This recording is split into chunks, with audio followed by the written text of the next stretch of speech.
Hello and welcome to this week's episode of Cowboys Takeover. I'm your host, Jason Kent. With us today, as always, the co-host, the man, the myth, some would even say the legend, Mr. Aaron James. Aaron, how you doing today so far? I'm doing good, man. I'm pumped. Recording from California, good, whole different thing going on here. But glad everyone can tune in. And man, it's starting to feel a lot more like playoff football. No, it really is, and this is one of these another one of these games that we've been talking about in this Dallas schedule. They're in the midst of a pretty daunting task when you're going through. The first 2 weeks they came out, unscathed. Especially after last week's annihilation, really, of the Eagles and kind of the close game against Seattle. You have another tough opponent coming up this week in the Buffalo Bills. And, like we do every week, starting the show, we want to dive a little bit into our opponent who I would say they're underachieving this year. When you look at the talent on their team and, what they've had, right now they're 7-6. But when you just look at their overall season, you lose to the Jets, but you beat Miami. You lose to Philly by 3, but then you get, you're beating teams. You're beating Washington, you're beating Vegas, who are good teams, but then you're also losing to New England. So it's really weird. So when you've kind of looked over this Buffalo schedule so far this season, what have you really seen? What have you seen watching them so far this season? Yeah, it's been a roller coaster for me. It just and how these guys come out week by week. I mean, a lot of people had them in the Super Bowl, and they've just have had several upsets. That Monday night opener, everyone was, it's hard to, it's week one. Let's just put it that way. There was a lot of hype with Aaron Rodgers and the Jets. Coming out, and they end up winning in a kind of a dramatic fashion. Yeah. Their statement victory, in week 4 against the Dolphins, kind of, the Dolphins were on fire, right? At that point, I think that was coming off their 70-point. I think it was. Yeah, they game. were undefeated still at that point, and everybody kind of was talking it up. Yeah, and so they struggle with the Jets. Jets have a top tier defense. They struggle with the Broncos. Again, another quality defense, I would say there.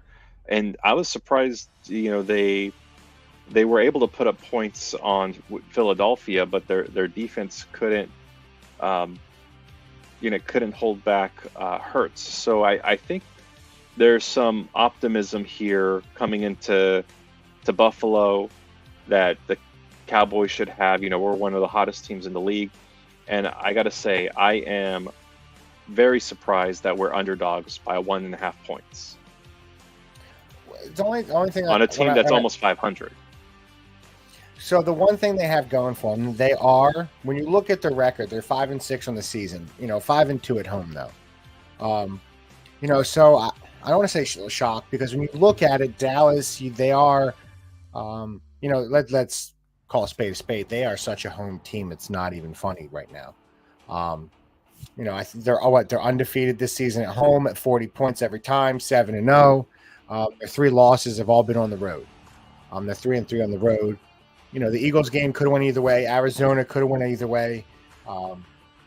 San Fran couldn't have went anyway. That was just a straight beatdown. So it's tough traveling, because Dallas is a speed team. You saw last week when you get Turpin and Pollard and those guys moving at home, they just seem to play much faster.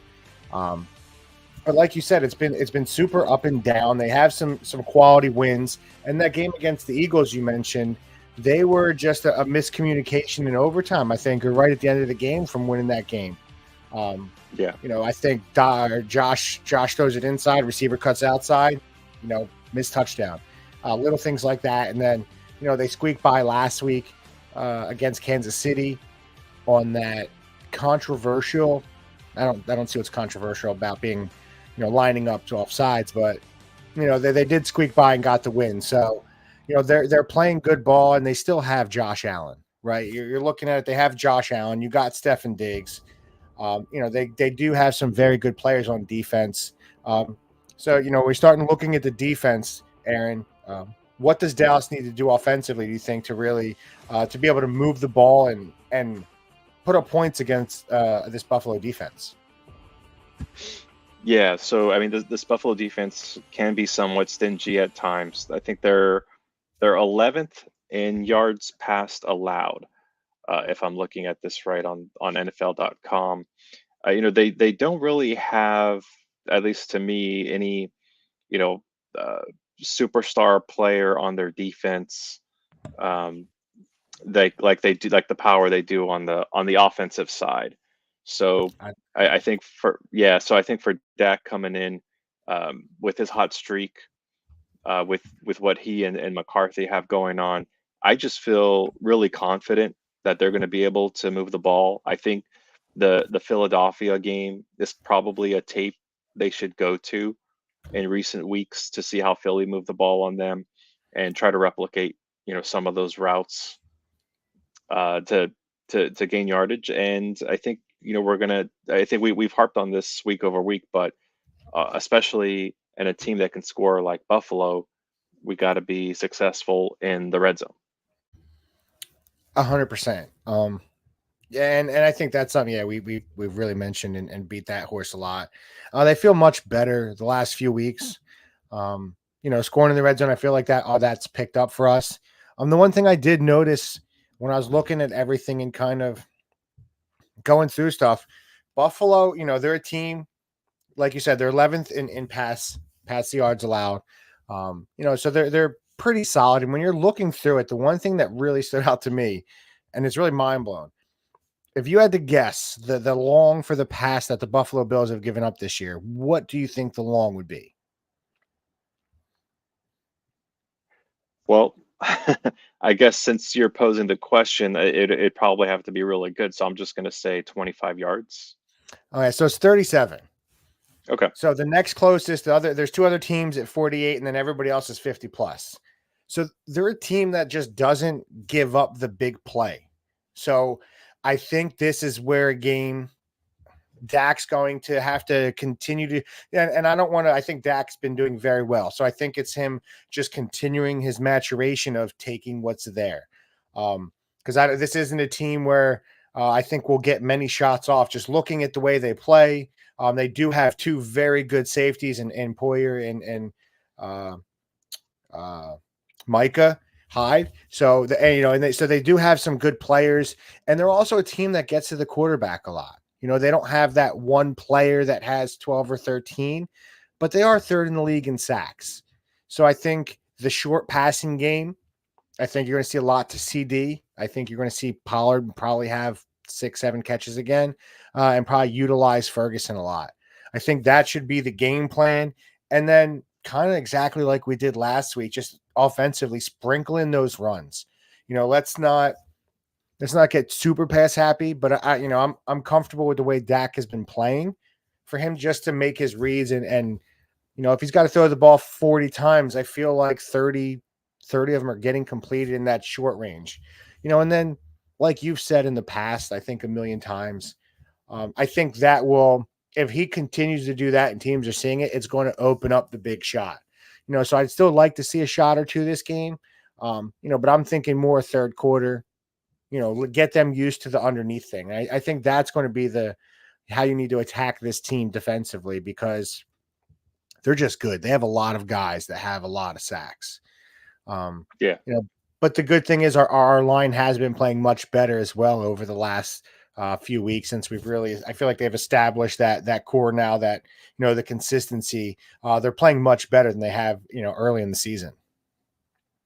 Yeah, and I would say another opportunity for our offense, is actually going to be running the ball. The Bills are bottom four of the NFL in yards per carry, um, at allowing an average of 4.7. Only the Giants and Broncos are the worst uh, in yards per carry. So I think if we can see some success there. That will help with time of possession. Um, I think the last thing we want to do is to get into a high scoring kind of match against Josh Allen. Not in That's Buffalo either. yeah, I exactly. haven't looked at the weather yet. I think that's something I guess we should have checked out up there. But I just, Dak does not have the arm that Josh Allen does to be able to throw in those conditions. I'm actually going to check that out right now for this weekend. What we have for a 10-day up in Buffalo, and they give you all these ads on the Weather Channel now. What are we doing? So it's 50. They have some showers with a 16 mile an hour wind. So they're going to be playing through some conditions. It does appear. So I agree with you. You definitely don't want to try to go that route with Josh Allen. And now that we've mentioned him, the defensive preparation. Um, to me, when I look at it, Buffalo is a team that has they're a high strike offense. They have a lot of guys. Like Dallas, they have their number one receiver in Diggs. Which does stink. So it would have been cool to see him and uh, Trayvon go at it this week. So we do have to miss that matchup. But they have that real stud who's going to get most of the attention. But then they have a lot of other guys outside of it. In your Gabe Davises, you have Dalton Kincaid, who's a rookie. And James Cook, I think, is a guy who gets a lot of catches too at the running back position. So they have a lot of guys that can beat you. So I think it's going to be a real test for us again this week because Gabe Davis, I think he's a game changer. He's a pretty solid number two across because he can make some big plays. That's his MO. So I think you're probably going to put Gilmore on Diggs this week and probably have Bland, cover Gabe. But I think the key on this one's going to be really covering James Cook because he's a guy. Diggs Yes. just hasn't been it. I feel like James Cook has been so dynamic the last few weeks. Just between running the ball and receiving, he averages 4.9 yards a rush, uh, 163 carries, 789 yards, but he's also caught 38 passes this year. So he's a guy that can really, it doesn't seem like a lot, but for running back, and he's really just starting to get it going now with the catching. But he to me, I think could be the key to this game for them to because I think we shut down Diggs. I think our past defense has shown really well. We're going to get to the quarterback, but another thing when we get there, we're going to have to take him down because Josh Allen is a big boy. Yeah, he really is, and that's what I was going to say as well. I think Stefan, uh, I think will do a really good job at locking him down. Last time, actually, I don't think we play them last year. What do I feel I like thought we it was? did. I thought we did Okay, play him. I know. I thought they faced each other before. Remember hearing that. yeah. Well, I do think this time we'll see a mixture of Bland and Gilmore on Diggs because he's more of a route runner, right? He's not the physical um, the physical guy that the DK Metcalf and AJ Brown that we've Yeah. been facing. Uh, when we face the Cooper Cup and Puka, right? We were able to lock them down. We really haven't allowed for a receiver to just have a monster game against us. We faced AJ Brown Outside of twice. Well, DK we faced Metcalf. yeah, Yeah, outside of DK Metcalf, and that was unexpected. very much Well, so. And he did it again. I think he had it well. His first play was and a he big had play and then went exactly downhill. that's 70 yards in one play. So so that's an anomaly right there. AJ Brown had what 66 yards against us the first game. He did get 94 in the most recent game, but he coughed up the ball, and we were giving some soft coverage at times there as well. So I think we should as fans have all the confidence in the world that we're going to be effective in locking in their receivers. Gabe Davis, I've had him on my fantasy, in and out the past 2 seasons, and he's just not that consistent. He can have a decent game, Mhm. but he has only 39 receptions compared to Diggs is 87, and to your point, Kincaid is like the second target with 61. Yeah. So, I think that our pass rush is going to be the difference maker here in the trenches, and they're going to win the game for us. Is how I see it. I mean, we haven't even really talked about Josh Allen's mobility Yeah. for. That's what I was going to ask you. Are you, because I know, I felt like last week where uh, Philly tried to run a bunch of, I think he had 5 or 6 design quarterback runs. Um, I felt after the first one, we shut it down pretty well, but this kid's just a different animal, right? He's second, uh, right behind Hurts with 10 rushing touchdowns, very tough to take down. And he is a guy that, you know, they have no problem running that quarterback stuff, letting him keep it and go do it. Um, that's I know we did shut down Philly, but we did have some issues with Dobbs. Is that something you're worried about, his the mobility, or you think this team and seeing Hurts, they're more used to it now and they've kind of figured that part out and they'll be able to stop Josh Allen from being able to gash him in the run game? Yeah, I mean, in my opinion, Josh is a pass first guy. And he'll even stay in the pocket for that second read before taking off. Where more as in comparison, I feel like Jalen Hurts, if his first read is not there, he's already on the move. So I think that just bodes in our favor. I think DQ will put something together that will contain him. I kind of just had a flashback to what Daniel Jones did to us that first game, where even especially that first drive, right? There was a lot of gashes there. And I think our defense is a lot more polished. I think we should expect to see some all-out blitzes like we saw against Philly and some situational moments. Um, I think that those will be opportunities to capitalize. I just really have a lot of confidence in our defense in this matchup.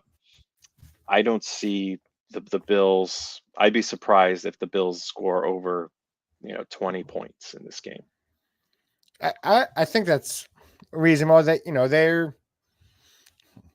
they can. That's the only scary part, is because if Diggs goes off, if Diggs is feeling it, I think there's been a little bit of contention there in him and the Bills, but he is a kid that can go off at any moment and put up 160, 170 yards. So it does make me nervous. So I don't want to say, I don't think I'm going to hold them down to 20. I think I give Buffalo a little bit more points this week. But I would be remiss. I do want to mention, I sent it to you today. We do have 2 of the Player of the Year candidates, leaders. So right now, which I was shocked he jumped up, ahead of Purdy, but we do have Dak, leading the way right now in Vegas odds to win the MVP. And the other one that actually shocked me is not Demarcus. That's terrible. Micah Parsons, leading Defensive Player of the Year over Deron Bland. When you saw that, did that shock you at all? That Parsons is ahead of Bland right now for Defensive Player of the Year? That does shock me a little bit, because I think from a historic perspective, Bland has had just an amazing year. I think it's been a knock on him that every time he's had those pick sixes, it hasn't been in situational moments where that wins us a game, Yeah. or seals a game. They've been mostly in our blowout wins, so they're not as impactful. And from a league perspective, I just think, what is it? Miles Garrett, right, is the sack leader. I think he's having a monster year. But at the same time, a lot of Parsons' impact to the game hasn't really been. It's more in the pressure side. I mean, he's been an absolute animal on the line this year. But from a sacks perspective, if I'm being honest, he hasn't really met my expectations What? this He's this got 12 and a half this year thus sacks. far. He's got 12 and a half sacks right now. He's 100%.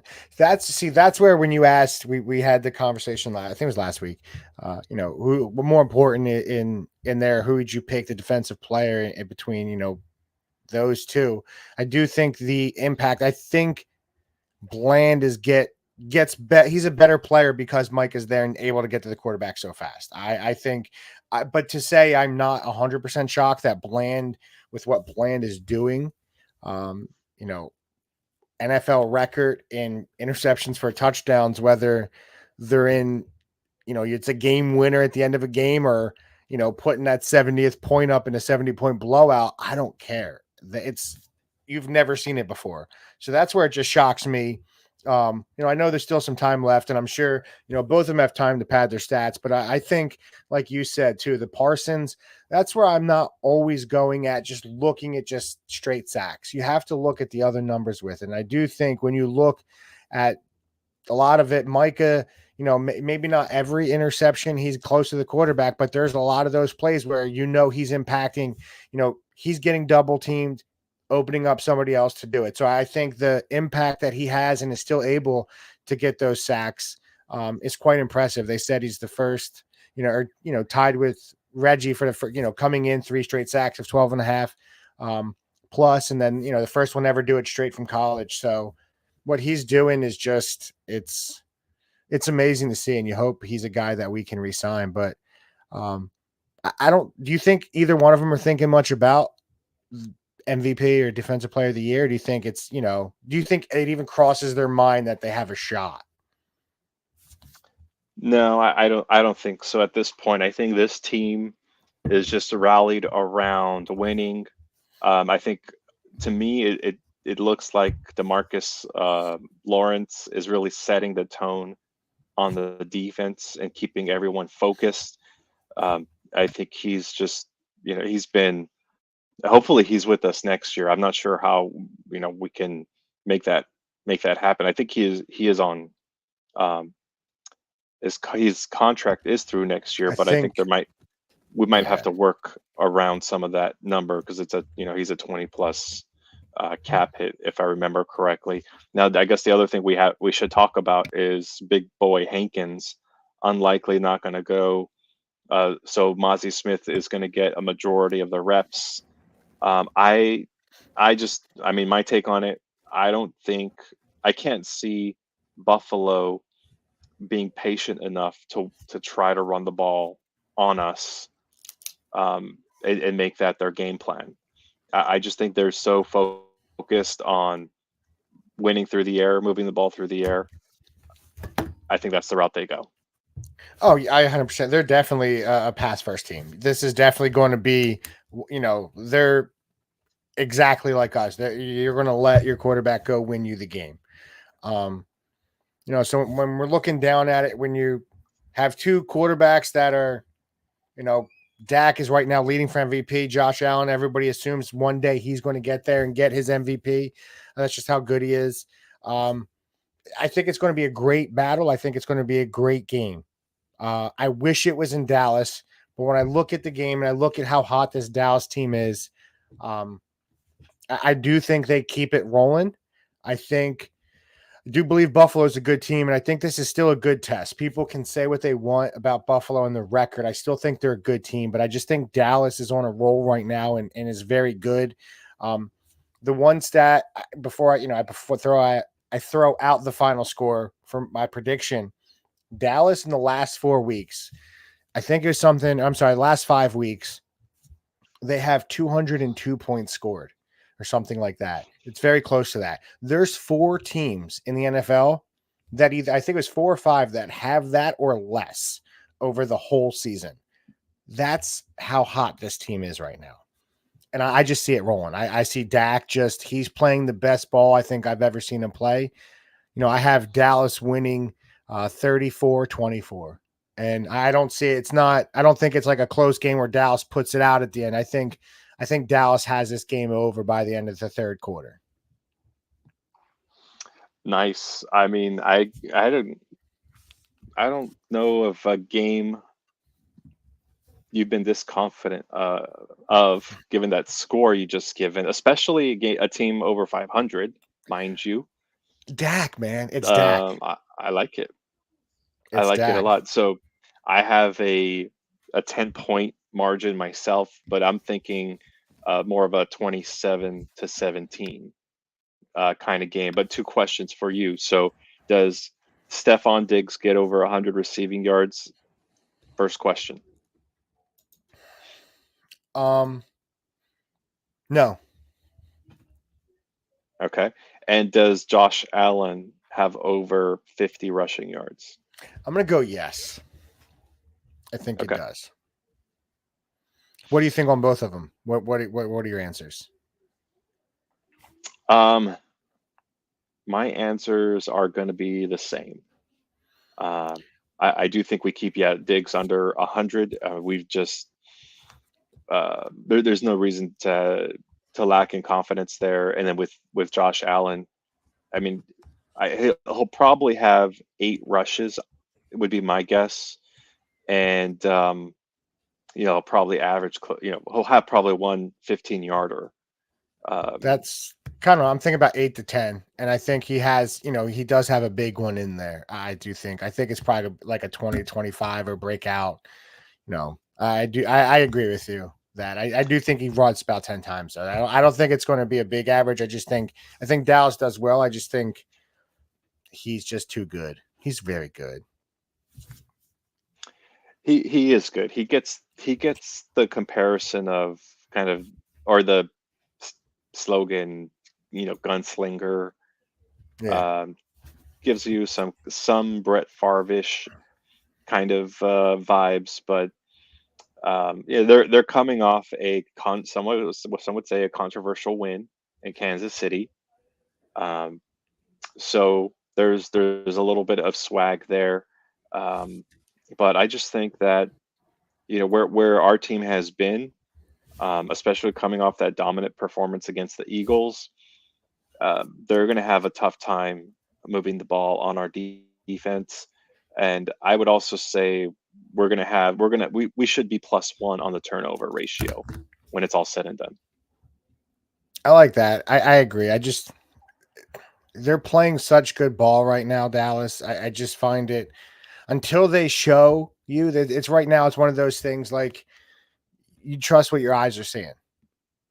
Yeah. And what I'm seeing with Dak is just a great ball player. You hear everybody talking about, I know you hear a lot of the analysts, talking about how good he's playing right now, and the guys that know much more than us. So I just got to trust what my eyes seeing until Dak shows me like multiple games at this point that he's not that guy anymore.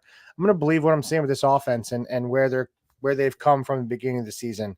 I do think they've come a long way. Um, from where we were kind of pushing, maybe somewhat a little premature, definitely premature, the panic button.